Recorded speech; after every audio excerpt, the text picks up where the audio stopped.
Good morning students. Commercial law दे विच असी नवा चैप्टर कल स्टार्ट किया सी फ्री कंसेंट। फ्री कंसेंट दे विच मैं तुहानूं दस्सिया सीगा कि अगर किसी भी पार्टी दी कंसेंट अफेक्टेड आ coercion undue influence fraud misrepresentation या मिसटेक दे नाल ते ओदी कंसेंट जिहड़ी आ फ्री नहीं मन्नी जाती तो उस केस दे विच कॉन्ट्रैक्ट जिहड़ा आ वॉइडेबल हो जाता आ और ओदी ओनू वॉइड करन दी जिहड़ी ऑप्शन आ या वैलिड करन दी जो ऑप्शन आ वो हुंदी आ उस पार्टी कोल जिस पार्टी दी कंसेंट अफेक्टेड हुंदी आ। ਇਹਦੇ ਵਿੱਚ मैं ਤੁਹਾਨੂੰ दो ਜਿਹੜੇ ਹੈਗੇ पॉइंट्स डिस्कस कर चुकी हाँ। फर्स्ट है कोशन का। कोशन ਦੇ ਵਿੱਚ मैं ਤੁਹਾਨੂੰ ਦੱਸਿਆ ਸੀ कि अगर किसी भी पार्टी ਨੂੰ डरा धमका के फिजिकली थ्रैट करके है ना ਉਹਦੇ ਕੋਲੋਂ कोई कॉन्ट्रैक्ट साइन करवाया जाता आ तो फिर उस केस ਦੇ ਵਿੱਚ ਉਹ कॉन्ट्रैक्ट ਜਿਹੜਾ आ वॉइडेबल हो जाता आ। ਤੇ सैकेंड मैं ਤੁਹਾਨੂੰ कराया सी अनड्यू इन्फ्लुएंस।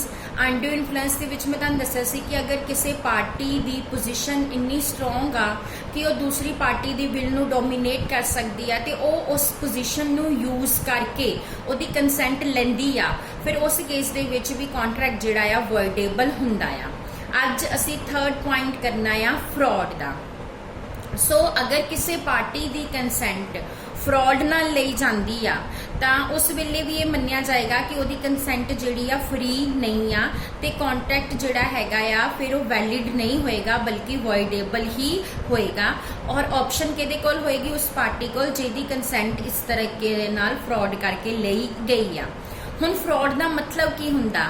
फ्रॉड का मतलब हुंदा किसी नूं गलत फैक्ट जिहड़े देने मिसरिप्रजेंट करना और इंटेंशन की आ मिसरिप्रजेंट करन दी कि उस पार्टी नूं डिसीव करना आ उस पार्टी नूं धोखा देना आ। सो फ्रॉड की हुंदा कि किसी नूं धोखा देना। ठीक है, ਉਹਦੇ फ्रॉड भी एक टॉट आ मीन सिविल रॉन्ग आ जिहदा कि सिविल लॉ के अंडर पनिशमेंट है। सो फ्रॉड दे विच सारे काम आ जाते आ जिहड़ा भी कोई परसन कर रहा इस इंटेंशन नाल कि किसी दूसरे नूं धोखा देना चाहता है। ठीक है, सो फ्रॉड की हुंदा कि जान बुझ के किसी नूं गलत इन्फॉर्मेशन देना ताकि उस बंदे नूं धोखा दिता जा सके उन्होंने धोखा दे के उहदे नाल कॉन्ट्रैक्ट साइन किया जा सके उन्होंने असीं फ्रॉड कह दिंदे आ। सो फ्रॉड दे विच की हुंदा कि गलत इन्फॉर्मेशन दी जा रही आ नोइंगली मतलब इस गल की नॉलेज आ कि जो इन्फॉर्मेशन दी जा रही आ वो गलत आ फिर भी तुसीं वो इन्फॉर्मेशन किसी दूसरे नूं दे रहे हो। ठीक है, बिना ये परवाह कीते कि वो सही आ या गलत आ इनू असीं की कह दिंदे आ फ्रॉड। सो फ्रॉड दे विच कि किहड़ियां एक्टिविटीज़ इंक्लूड होंदियां आ। फर्स्ट ऑफ ऑल आ false suggestion as to a fact known to be false और not believe to be true. किसी फैक्ट के बारे कोई गलत सलाह देनी कोई फॉल्स सजेशन देना और ये पता होंदे होए देना कि वो गलत आ मतलब पता है सानू कि असी जो बोल रहे हैं वो गलत आ फिर भी वो गलत इन्फॉर्मेशन किसी को गलत सलाह देनी उन्होंने असी फ्रॉड कह दिंदे आ। ठीक है, उस तो बाद सैकेंड आ active concealment of a fact by one having a knowledge और बिलीफ ऑफ द फैक्ट या किसी फैक्ट के बारे विच कोई इन्फॉर्मेशन जिहड़ी आ कोई फैक्ट जिहड़ा वो छुपा लेना लुको लेना दसना नहीं अगली पार्टी नूं और इस गल की नॉलेज भी आ कि वो फैक्ट के बेसिस ते ही उस बंदे ने डिसीजन लेना आ। ठीक है, उसका डिसीजन उस फैक्ट दा नाल इफेक्टेड होएगा फिर भी वो फैक्ट नूं लुको लेना उन्होंने डिस्कलोज ना करना उत्थे भी उन्होंने फ्रॉड मन्निया जांदा आ। ठीक है, जिस तरह इन्होंने एक एग्जाम्पल दिती आ भी ए ने बी नूं जड़ा एक मेयर सोल्ड की और ए नूं इस गल का पहले ही पता सी भी मेयर की जिहड़ी हुफ आ वो क्रैक्ड सीगी। ठीक है, और उन्होंने इस तरीके ना फिल किया गया सी कि किसी तरह का कोई भी जिहड़ी हैगी आ किते भी दिखाई ना दवे वो डिफैक्ट। सो बाद विच बी ने वो डिफैक्ट जिहड़ा डिस्कवर कर लिया उन्होंने पता लग गया। सो इत्थे बी जिहड़ा उस कॉन्ट्रैक्ट नूं वॉइड कर सकता है क्योंकि उसकी जो कंसेंट ली गई आ वो छुपा के कोई इन्फॉर्मेशन ली गई है यानी कि उन्होंने फ्रॉड जिहड़ा उहदे नाल कीता गया है। ठीक है, थर्ड पॉइंट की आ promise made without an intention of performing it. कोई भी प्रॉमिस करना ठीक है और जिथे प्रॉमिस करन दे टाइम ते ही तुसी बिल्कुल क्लियर हो कि तुसी उस प्रॉमिस नूं परफॉर्म नहीं करना फिर भी वो प्रॉमिस करना वो भी फ्रॉड मन्निया जाता है। ठीक है। सो जिथे तुसी किसी कोलो कोई गुड्स बाय कर रहे हो और प्रॉमिस कर रहे हो कि मैं पेमेंट कर देंगा, कल कर दांगा, परसों कर दांगा, बट नाल दी नाल तुहानू तुसी जानते हो कि तुसी वो पेमेंट नहीं करनी, ठीक है, जानबुझ के जिहड़ा हैगा वो समान लै रहे हो भी इस इंटेंशन नाल कि तुसी वो प्रॉमिस जिहड़ा पूरा नहीं करना, उन्होंने भी फ्रॉड किया जाता है।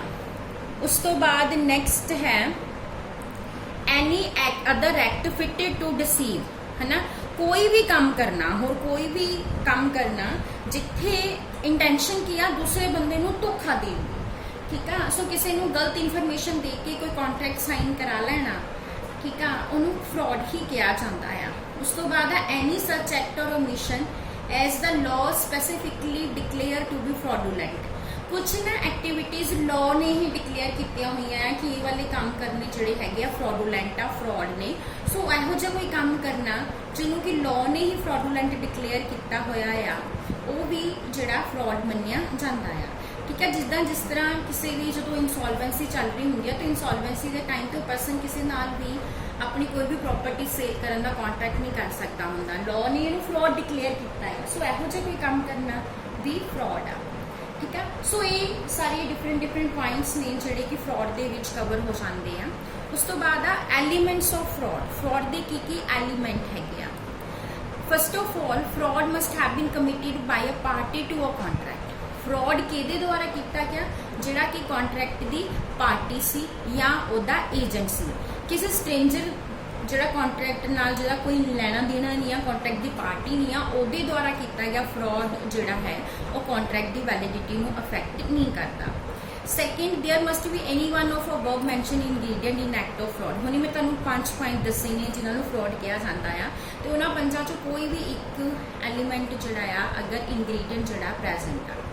थर्ड आ act of fraud must have been committed with intention to deceive, ये जिहड़ा काम किया गया फ्रॉड का क्यों किया गया, इंटेंशन की आ उस बंदे नूं धोखा देना, ठीक है जी। उस तो बाद representation must have been aimed at other party to contract, ये क्यों गलत इन्फॉर्मेशन दी गई, क्यों फ्रॉड किया गया, क्योंकि पार्टी की चाहती है दूसरी पार्टी उहदे नाल वो एग्रीमेंट साइन करे। एंड फिफ्थ की आ other party must have suffered a loss, और इन्हां सारियां गल्लां दे करके उस दूसरी पार्टी नूं जिहड़ा आ वो नुकसान हुंदा है। सो उस जो ये सारे एलीमेंट्स प्रेजेंट होंगे तो फिर की बन जाता है फ्रॉड। उस तो बाद mayor silence is not a fraud, असी क्या कि एक्टिव कंसीलमेंट किसी फैक्ट नूं एक्टिव कंसील करना फ्रॉड आ, बट कुछ केसिस दे विच चुप रहना फ्रॉड नहीं हुंदा। हुण वो केसिस किहड़े आ जिथे उस पार्टी की कोई ड्यूटी नहीं आ किसी भी इन्फॉर्मेशन नूं डिस्कलोज करन दी, उत्थे फिर अगर वो बंदा साइलेंट रहिंदा आ तो इट मीनस वो फ्रॉड नहीं कर रहा। जिस तरह कि कैबट एम्पटर का रूल आ वायर वीवियर का कि जिहड़ा वायर है उन्होंने वीवियर होना चाहिए, उन्होंने अपने राइट्स बारे नॉलेज जिहड़ी हैगी होनी चाहिए आ, और अगर उत्थे सैलर की कोई ड्यूटी नहीं आ कुछ भी उस केस च बोलन दी तो फिर उत्थे उहदा चुप रहना जिहड़ा है फ्रॉड नहीं हुंदा, ठीक है। सो जिथे उस परसन की ड्यूटी नहीं आ फैक्ट डिस्कलोज करन दी उत्थे अगर वो चुप रहिंदा आ तो उन्होंने फ्रॉड नहीं किया जाता। हुण नैक्सट साइलेंस इज फ्रॉड, हुण कित्थे साइलेंस जिहड़ी आ फ्रॉड हुंदी आ, चुप रहना फ्रॉड हुंदा आ, ठीक है।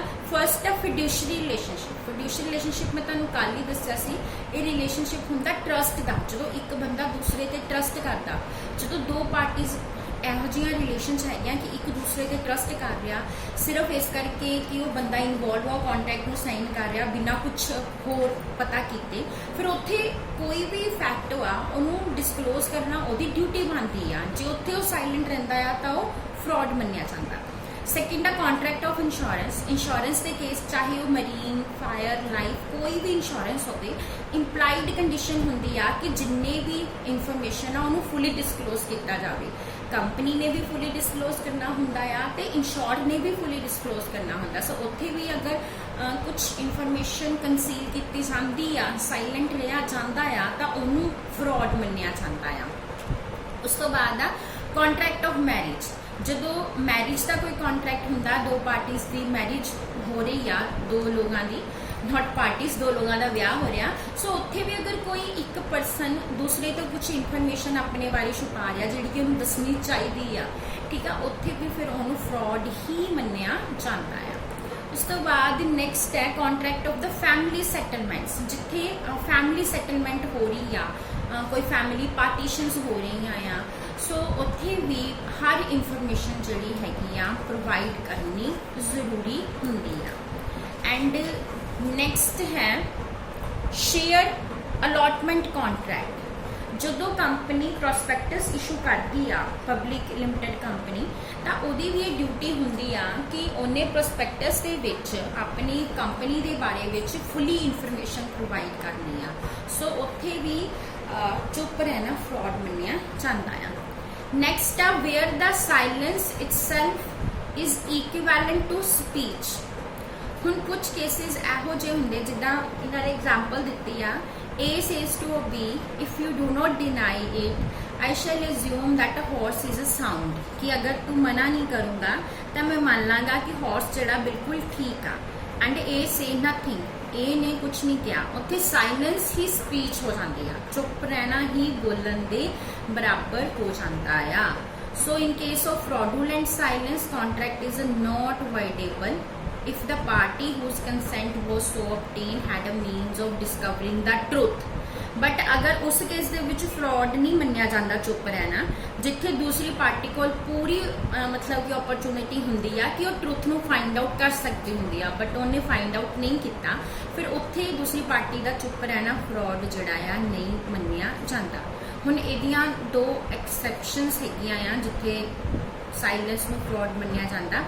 सब तो पहला है हाफ ट्रूथ, है ना, जिथे किसी पर्सन की ड्यूटी नहीं है कुछ भी डिस्कलोज करना, बट वो फिर भी अद्धी इन्फॉर्मेशन दे दिंदा आ, ठीक है, अद्धी छुपा लैंदा, फिर उस केस दे विच वो अद्धी इन्फॉर्मेशन जो उन्हें छुपाई है वो फ्रॉड बन जाती है, ठीक है, चाहे वो कोई भी ड्यूटी नहीं सी डिस्कलोज करना। सैकेंड आ चेंज ऑफ द सर्कमस्टांसिस।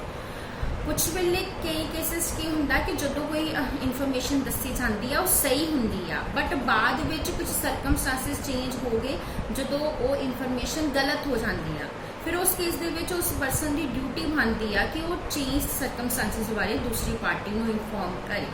जिस तरह मान लो तुसीं एक एग्जाम्पल दे मैं दिंदी हाँ कि तुसीं जिहड़ा किसी नूं घर वेच रहे हो अपना, एंड जदों तुसीं घर वेच रहे हो उस टाइम ते तुहाडा घर बिल्कुल ठीक आ, बट बाद में तुहाडे घर नूं अग लग जाती है और तुसीं दूसरे बंदे नूं इन्फॉर्म ही नहीं कर रहे कि तुहाडा घर सड़ चुका है, फिर वो फ्रॉड। उस तो बाद last the topic of fraud the effect. Fraud the effect की हुंदा, फ्रॉड द सेम इफेक्ट हुंदा आ जो कि अनड्यू इन्फ्लुएंस एंड कोशन दा आ। कॉन्ट्रैक्ट एग्रीमेंट वॉइडेबल हो जाता है और उन्होंने वॉइड करने की ऑप्शन जिहड़ी आ उस पार्टी कोल हुंदी आ जिहदी कंसेंट फ्रॉड नाल अफेक्टेड हुंदी आ। सो वो पार्टी कोल दो ऑप्शंस ने, चाहे तो वो कॉन्ट्रैक्ट नूं कैंसल कर सकती है या फिर वो कॉन्ट्रैक्ट नूं परफॉर्म भी कर सकती है, और दूसरी पार्टी नूं फोर्स किया जा सकता कि वो जो भी रिप्रजेंट किया सी वो उन्होंने ट्रू करे। सो ये नाल ही अज का साडा ये लैक्चर खत्म हुंदा आ। नैक्सट लैक्चर दे विच असीं मिसरिप्रजेंटेशन एंड मिसटेक नूं डिस्कस करांगे। Thank you.